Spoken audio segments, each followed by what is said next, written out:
For decades, the math of global mining was simple. African nations dig raw dirt out of the ground. Foreign superpowers load that dirt onto ships, process it overseas, and capture up to 90% of the total profit. This pattern was interrupted between 2024 and 2026. A wave of countries, including Zimbabwe, Namibia, and South Africa, abruptly banned the export of raw, unprocessed critical minerals. These vials show the highly refined rare earth powders those governments are now demanding to create locally. Normally, refusing to ship raw ore is a risk for a developing nation. International buyers often walk away to source from a friendlier jurisdiction, which can trigger a local economic crash. That did not happen here.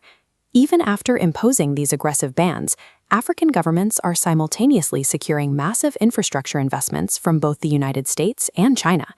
Beijing and Washington are actively bidding for access rather than exiting the market. This dynamic is driven by jurisdictional leverage. It occurs when a resource-rich state uses its legal authority over its territory to exploit the rivalry between external consumers. These mandates function as legal hurdles that require superpowers to build multi-million-dollar refineries directly on African soil to secure a supply. Passing a law is useless on its own. For jurisdictional leverage to work, a nation needs three structural conditions to align: geological scarcity, intense rivalry between buyers, and the physical state capacity to enforce the rules. On this map of Central and Southern Africa, competing transport lines dictate leverage, corridor lock-in. The blue, Western-backed Lobito corridor rivals the red, Chinese-backed Tazara Railway.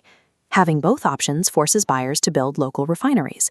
Holding dual export options turns static geological luck into active bargaining power. Infrastructure determines who extracts the real value from the supply chain. But there is a blaring risk in this strategy. What happens when a country legally demands that a foreign power build a high-tech processing plant, but the country lacks the electricity to turn the lights on? Consider Namibia. In 2023, the government enacted a strict prohibition on the export of unrefined critical minerals. Namibia possesses a relatively reliable power grid and a track record of enforcing its regulations. Foreign mining companies had little choice but to comply, keeping their capital in the country and investing in local processing. Now look at Zimbabwe. It passed an identical legal ban on raw lithium and rare earth exports to force domestic processing. This data visualizes the problem. While Namibia holds steady, Zimbabwe suffers from chronic grid collapse and a severe lack of institutional credibility. Foreign investors look at the energy requirements for a standard rare earth refinery and realize the project is physically unfeasible. Because the mandate was physically unenforceable, it did not trigger an industrial boom. Instead, it immediately sparked a massive informal smuggling network, pushing the minerals out of the country through illicit routes into South Africa and Mozambique.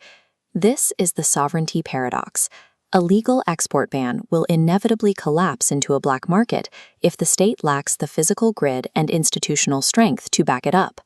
African nations are acting as conditional upgraders. They successfully capture the midstream wealth, the profit made from refining raw dirt into usable chemicals, only when their specific local parameters align.